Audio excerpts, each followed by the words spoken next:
We're going to learn how to take the derivative of a function inside of another function. So something like this, d over dx of g of f of x, okay? By the definition of derivatives, this is equal to the limit of n as that goes to 0 of g of f of x plus n, subtract g of f of x over n. Let's just multiply this term by f of x plus n, subtract f of x. And we'll divide it too, right? We don't want to change the term, right? We want to change the equation as it's called, okay? So we multiplied it by a term and we divided by a term, so that's 0. Okay, well now we're multiplying, so we can just flip the denominators. It doesn't really make a difference, right? Because in the end, it'll still be multiplied by the same denominators. So now we have the limit. I always forget to write the limit, so now I'm doing it first. Pretty sure you should, but I actually don't know. G of f of x plus n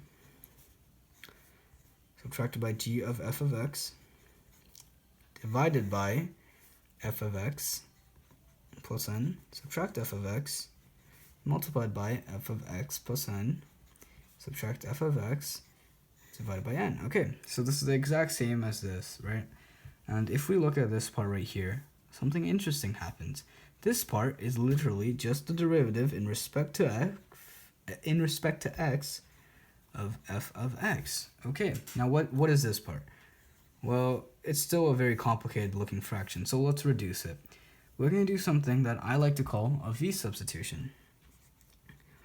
And it just uses the letter v and substitutes some terms by using the letter v. And we're going to call v f of x plus n, subtract f of x.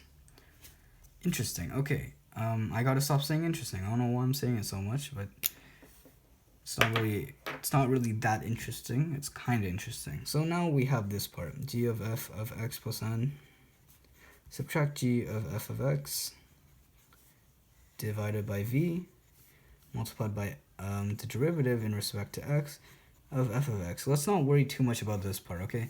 We already know it, so let's just keep it in the back of our minds. Let's look at this part.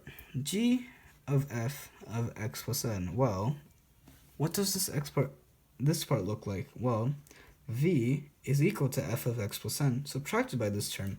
That means we can do v plus, let's cancel out this term, f of x, and that is equal, they're equal to the same number. They're equal to the same thing, right? So we're going to substitute it. So now we're going to just do g of f of x plus v, subtract g of f of x divided by v. Okay, now what? Now what does this look like? Well, since we know that the limit of v approaches 0, we can say with confidence that this part is simply the derivative in respect to f of x of g of f of x.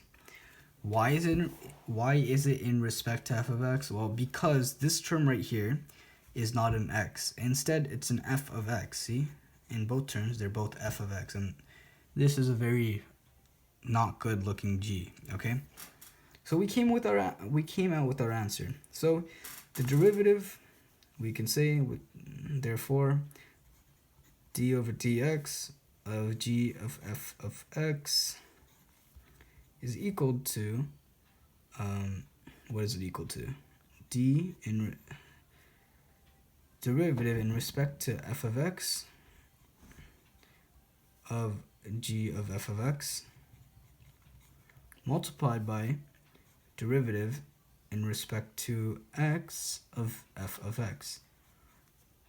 And there you go.